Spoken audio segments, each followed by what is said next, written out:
friends, this is Maria Kay, and I decided to do another cooking segment that's sort of a complementary segment to the previous one we did, which was about cooking onion jam. The reason being, we are making French onion soup. Our weather has been doing that thing that it does up in the mountains here in western North Carolina in spring, which means our temperature has been yo-yoing incessantly. Yesterday's high was 72 degrees, and I went for a walk and dangled my feet in the water by the pond up the road. Today's high is 50, so it's a good time for some soup, especially for those of us who have already become heat adjusted. So there we go. Another reason I wanted to do specifically French onion soup is because half of the steps for French onion soup are the same exact ones as for onion jam. So you can pop over to that video and I will include the link to it in the description. And you can see for yourself. You slice up the onions, you saute them until they become soft and translucent and just a little bit golden brown, just the tiniest bit. And see, how they do. Add some sugar, add some salt, and watch the juice to start accumulating. And that's where you stop for French onion soup. And that's where the process changes.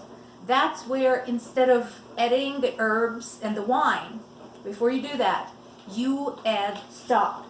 I am a total snob when it comes to stock. I actually make my own. The reason I do that is because I can control what's in it.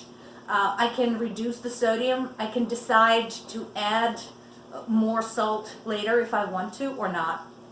So this is duck stock I made with duck carcass and bones and giblets from the duck we cooked for my birthday a month ago.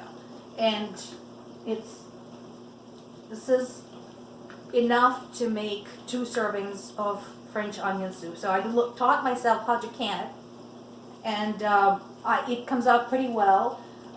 There is a little bit of sediment at the bottom, but there's nothing wrong with it. As with my other canning stuff, I usually add something to it. In this case, I added a little bit of peppercorns and a bay leaf and some citric acid to reduce the probability of bacteria growth. So, and then heat treated it like I normally would. So, let's go ahead and get started. I have my favorite French onion soup pan. This poor pan, I've had it forever. I really, really love it, specifically for this soup, because you can saute in it. And it's just the right size to make 2 servings. It's just perfect for that. I really love it for that. And I've been using it so long, it has no handles anymore. And I need to either find a replacement, or I need to somehow con my husband into making new handles for it. But this is my French onion soup pan, so this is what we're working with today. This should look familiar to those of you who have seen the onion jam video. So right now I have 6 onions in that pan, so roughly 3 onions per serving, and they are about small to medium size regular Vidalia onions. Again, I would prefer to use the sweet red Italian onion, but they were not available when I shopped, so this is what I'm going with. A couple of things that I have changed for this. One is, instead of olive oil, I started cooking it on duck fat, and that's also left over from my birthday duck. And I like it. I love duck, period. But I love the rich kind of gamey flavor it provides.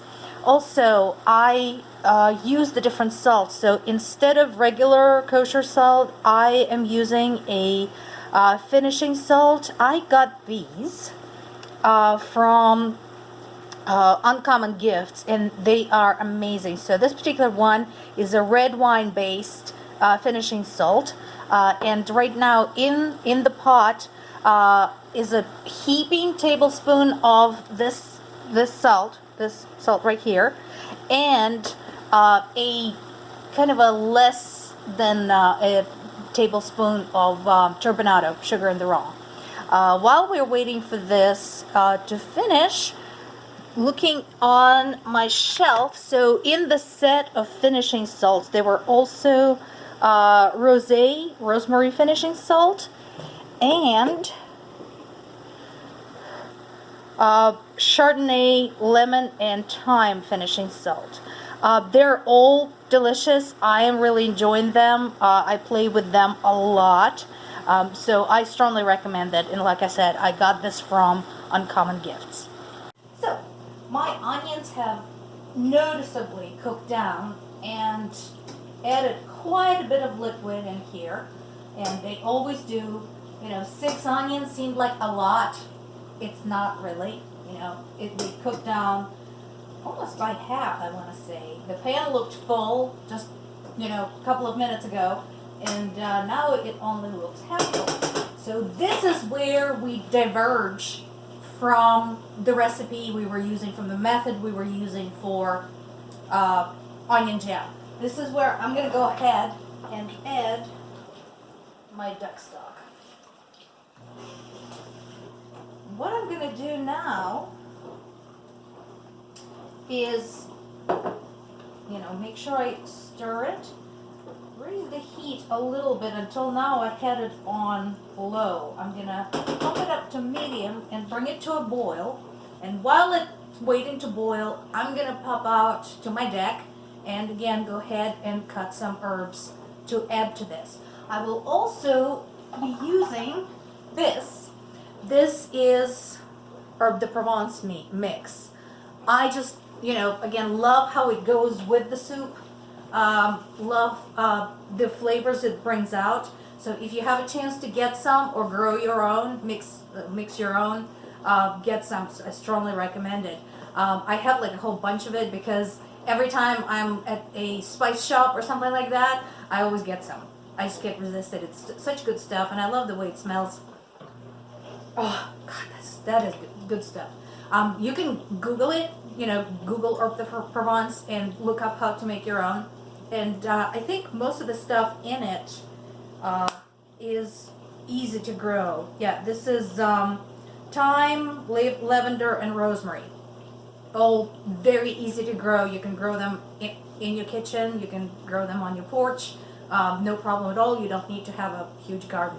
So definitely recommend this. Good times. So here are my herbs, and as with anything else I make, I often vary them. Traditional French onion soup recipe calls for thyme, and I completely agree. I love thyme. So these little teeny leaves here, it's thyme. The only thing I hate about thyme is it's such a pain in the neck to strip the leaves off the stalks. So usually when I'm cook with them, invariably some stalks make it into the pot. This is parsley. I love parsley not just because I just love the flavor and smell of parsley, but I also love parsley for what it does when it's combined with other herbs. Parsley is the great revitalizer. If you have some dried herbs and they're kind of old, they're feeling old and flavorless, throw them together with parsley. Parsley brings flavors in other herbs, brings them out and punches them up. And this is oregano. Again, I just love oregano, and I love how easy it is to grow. It's so tasty. It's so much fun, and I love the way it smells. So this is my combination today. It is very likely that I'm going to run out and get more thyme because I don't think this is going to be enough. But you know what I'm putting in for the moment. Let's throw them in. Right, so I threw in my herbs. This is both the fresh stuff I just cut up, and Herb de Provence. Now, I'm going to go ahead and add a cup of red wine, and I'm not going to cheat this time, as I did with onion jam. I'm actually adding a full cup. So normally, the recipes calls for something like Burgundy. I don't have Burgundy handy. This is Cabernet Sauvignon. It's pretty decent. I like it. I think it is sufficiently sweet for this. So we'll see how it works out. And once I bring this back to the boil, it's going to be time to start tasting. Alright, so this had a chance to boil for a little bit with all the herbs and wines in it. Now it's tasting time. So my trusty tasting spoon is here. So let's see how we're doing. Alright. It definitely needs more herbs. Definitely. Possibly more wine. It's a little bit more on the salty side. So I'm gonna go grab, I think specifically more thyme, because thyme is on a sweeter side, and see if I can scrounge up some fresh rosemary. My rosemary is a little bit scruffy right now because it's just recovering from the winter, so I'm trying not to harvest it too much, but let me see what I can do here. Alright, so I have added to what we had there originally. So initially we put in a tablespoon of salt, a tablespoon of sugar, and a tablespoon of herbs, possibly a tablespoon and a half, and a teaspoon of herb de Provence. And what did we say? We had a cup of red wine in there. So that proved to be too salty. So I added another tablespoon of sugar, another tablespoon of mixed herbs, another tablespoon of herb de Provence, and a third of a cup of wine. So let's try that and see how it is. Turn it down a little bit. I have herbs all over my sweater.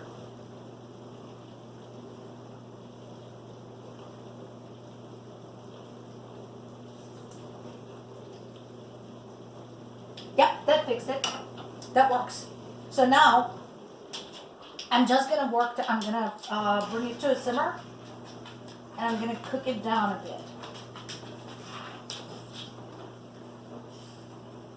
Now, traditionally, once it's done, you're supposed to, put it in the bowls, put it in the broiler, or put it in special ramekins. Put the bread and cheese on top, and put it in, to bake on top. Our broiler is insanely difficult to get things in and out of. It's actually borderline dangerous. So I do not use the broiler, even though we have one, like so many people have at the bottom of the stove over there.